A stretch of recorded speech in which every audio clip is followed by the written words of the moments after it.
Bonjour, bienvenue sur la chaîne YouTube de Écrire, Publier, Vendre. Alors aujourd'hui on va parler d'un sujet suite à des commentaires que j'ai reçus concernant une des dernières vidéos.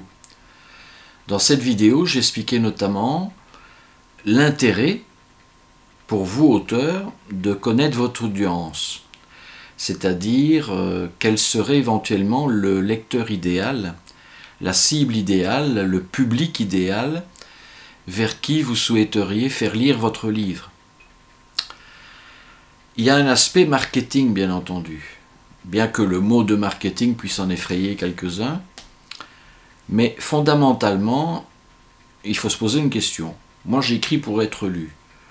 Un auteur normalement écrit pour se faire plaisir, comme moi, mais le plus grand plaisir que l'on peut recevoir une fois qu'on a écrit un roman, qu'on a réalisé ce travail d'écrire un roman, et c'est un travail qui est considérable, qui procure énormément de joie, énormément de plaisir, c'est presque un plaisir égoïste, mais une fois que c'est terminé, que vous avez le manuscrit, qu'il est édité, publié, que vous avez ce livre en main, qu'est-ce qu'on fait après?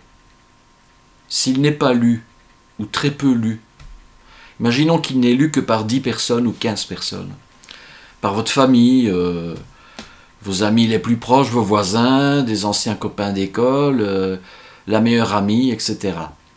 D'abord, pratiquement tout le monde va vous dire « Waouh, c'est bien, formidable, je te félicite ».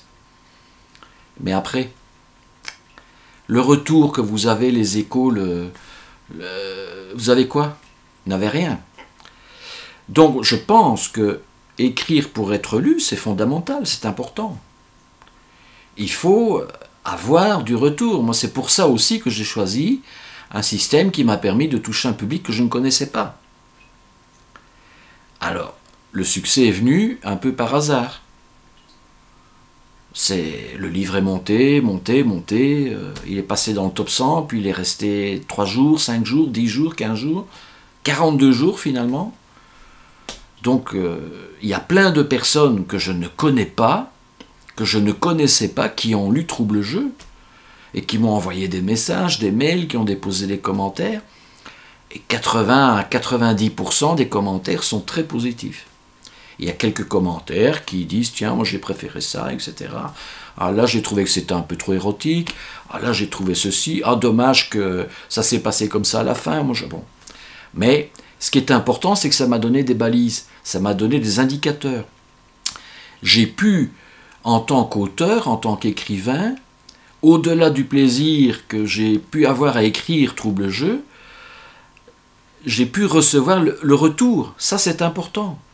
Alors, si certaines ou certains d'entre vous sont choqués par le fait que j'ai pu dire « Tiens, connaissez votre cible, connaissez votre lectorat futur, sachez pour qui vous allez écrire », eh bien, ma foi, faites-le comme vous le sentez, il n'y a aucun problème pour moi.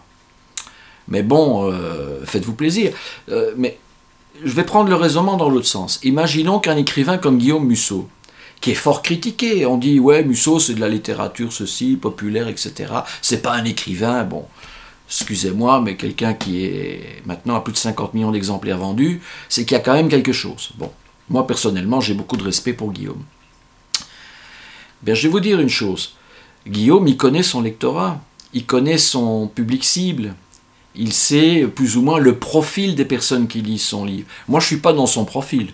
Je ne suis pas une femme, j'ai déjà 54 ans, je ne suis pas forcément attiré par la littérature sentimentale, mais je suis tombé dans le piège de Guillaume, parce qu'il a une façon d'écrire qui fait que, de chapitre en chapitre, je ne savais pas sortir de ses bouquins.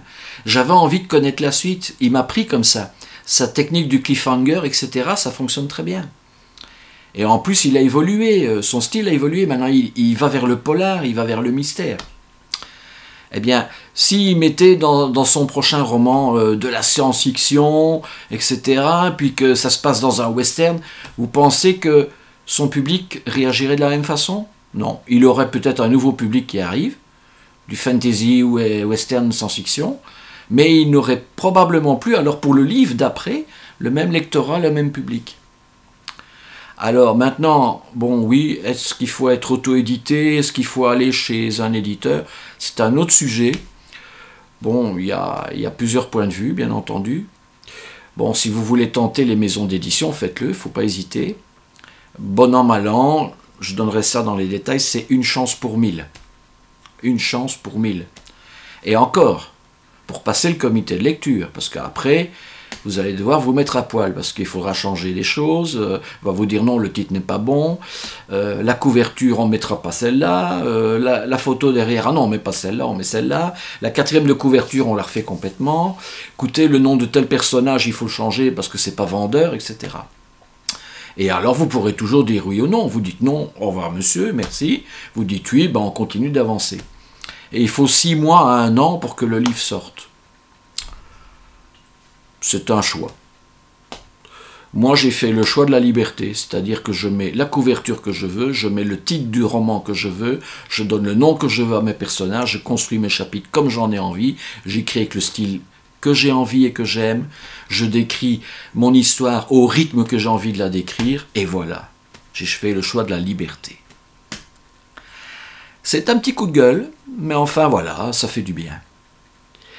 Allez, on se retrouvera pour une prochaine vidéo. Je vous parlerai d'un auteur que j'adore. Je vous réserve la surprise. Vous aurez ça ce week-end. Je vous embrasse, je vous souhaite d'être heureux. Soyez tous très heureux. Et à la prochaine. Au revoir. Ciao.